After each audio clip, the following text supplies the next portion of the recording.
বাইরের অন্য কোনো কান্ট্রি থেকে ইম্পোর্ট করব না, পুরোটাই আমাদের দেশে যেন উৎপন্ন হয় সেই দিকে আমাদের প্রথম দৃষ্টি।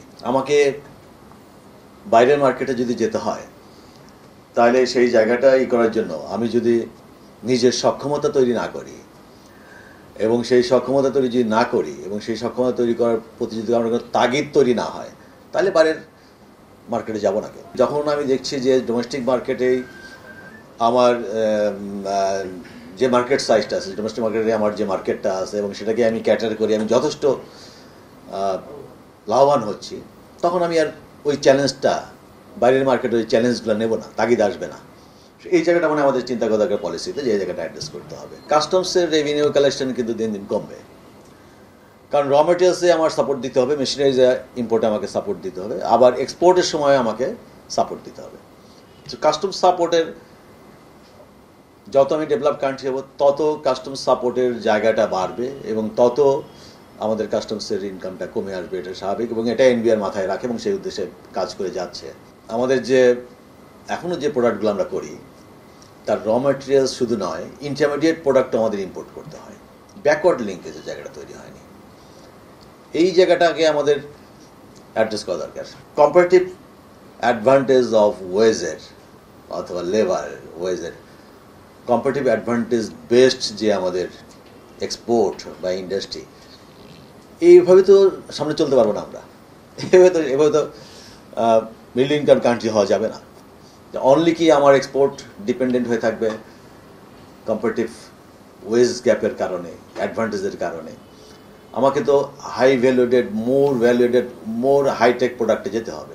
আমাদের কিন্তু এখন গাড়ির উৎপাদনের কয়েকটি প্ল্যান্ট চালু হয়েছে, কয়েকটা পাইপলাইনে আছে।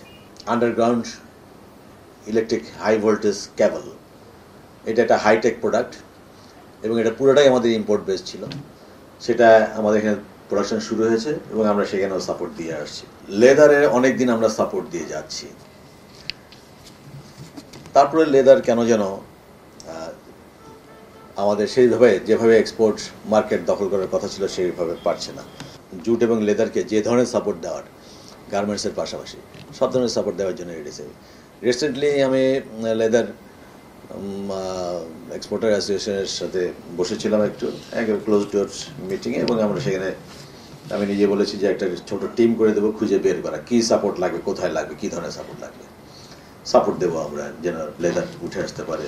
এই পণ্য উৎপাদনের জন্য কী লাগবে? আমার র ম্যাটেরিয়াল কোথা থেকে আসবে? বাইরে থেকে আসবে। আরেকটা কী লাগবে? আরেকটা লাগবে ফুয়েল।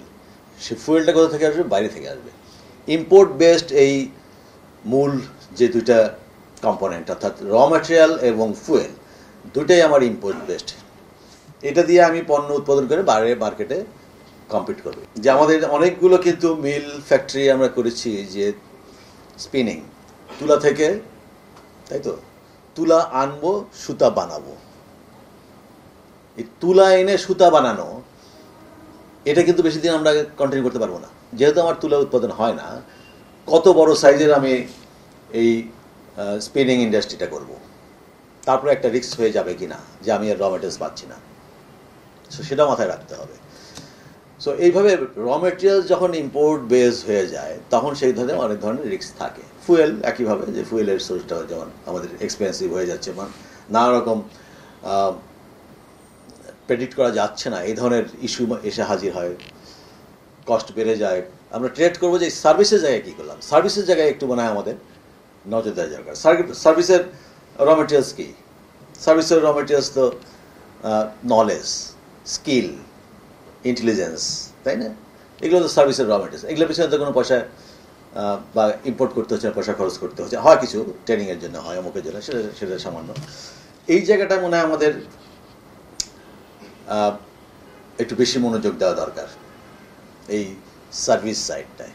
এখানে মনে হয় বেশি মনোযোগ দেওয়া দরকার, কারণ এটার ভ্যালু অ্যাড অনেক বেশি। আবার এখানে ভ্যালু অ্যাড অনেক বেশি, ভ্যালু অ্যাড